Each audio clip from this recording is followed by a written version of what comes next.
এবার ভোটের জন্য বাইক চালানো নিষেধ করা হয়েছে। তাও যদি আপনি বাইক নিয়ে বেরোন রাস্তায়, তাহলে আপনার মোটা টাকা অঙ্কের ফাইন মারতে পারে বা আপনার গাড়ি কেড়েও নিতে পারে।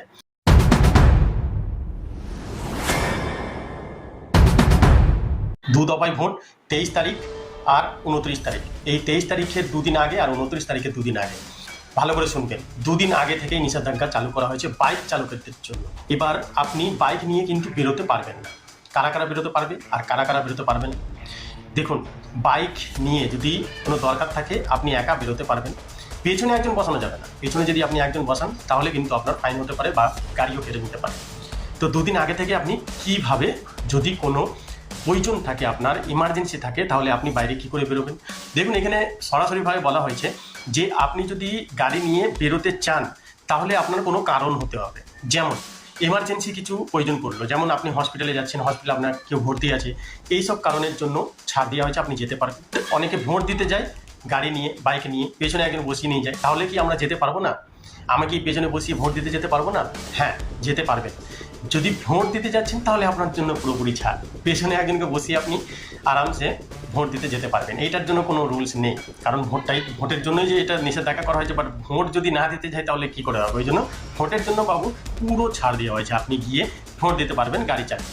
এবার যাদের কোনো কারণ নেই, মনে করুন এমনি চ্যাংড়া ছেলেগুলো ঘুম ঘুম করে বেরিয়ে যায়, তো ওরকম বেরোনো যাবে না। ওরকম যদি বেরোন, যদি ধরা পড়েন, যেটা বললাম, মোটা টাকার ফাইন বা গাড়ি কেড়ে নিতে পারে, এরকম নির্দেশ দেওয়া হয়েছে। প্রত্যেকটা পুলিশ স্টেশনে বলে দেওয়া হয়েছে যে এটা কার্যকারিতা করতে হবে।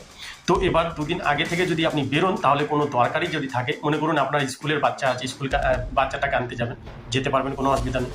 মনে করুন আপনার ফ্যামিলিতে কোথাও অনুষ্ঠান আছে, যেতে পারবেন। মানে কোনো কারণ আছে তাহলে আপনি যেতে পারবেন, কোনো কারণ নেই তাহলে কিন্তু আপনি যেতে পারবেন না। এমনি নিয়ে বেরোতে পারবেন না বাইক দুদিন, ঠিক আছে? তো অনেক ভিডিওতে দেখেছেন যে বেরোতেই পারবে না এরকম কিছু, বাট এরকম কিছু নেই। আপনার যদি কোনো দরকার থাকে, ইমার্জেন্সি মানে কি, আপনি বাজার থেকে দুটো কলা আনতে গেছেন এমনি, তাহলে কিন্তু ধরবে। আপনাকে কোনো ইমার্জেন্সি কাজ আছে সেটা আপনাকে বলতে হবে বা দেখাতে হবে। হসপিটালে গেলে কাগজ দেখিয়ে দিলেন, ফট করে ছেড়ে দিল। ভোট দিতে যাচ্ছেন, ছেড়ে দিল। আপনার কোনো অনুষ্ঠান বাড়ি আছে, ছেড়ে দিল। তো এইসব কারণের জন্য আপনার কোনো নিষেধাজ্ঞা নেই, আপনি যেতে পারবেন। আর পেছনে একজনই যাবেন, দুজন যাবেন না দুদিন আগে থেকে। যদি কোনো ইমার্জেন্সি কাজ থাকে যে দুজনকে যেতে হবে তাহলে যাবেন, কিন্তু কোনো কাজ না থাকে, পেছনের যে বসে আছে তার কোনো কাজ নেই, আপনার কাজ আছে, তাহলে কিন্তু বসাতে পারবে না, তাহলে কিন্তু ফাইন মারবে। ঠিক আছে? পেছনেরও কাজ আছে, আপনারও কাজ আছে, তাহলে কিন্তু দুজন যেতে পারবে। তাই আশা করি বোঝানো গেছে। তো ভিডিওটা যদি ভালো লাগে তবে অবশ্যই আপনার বন্ধুদের সাথে শেয়ার করুন, আর লাইক করুন, সাবস্ক্রাইব করুন। ধন্যবাদ, সুস্থ থাকবেন, ভালো থাকবেন।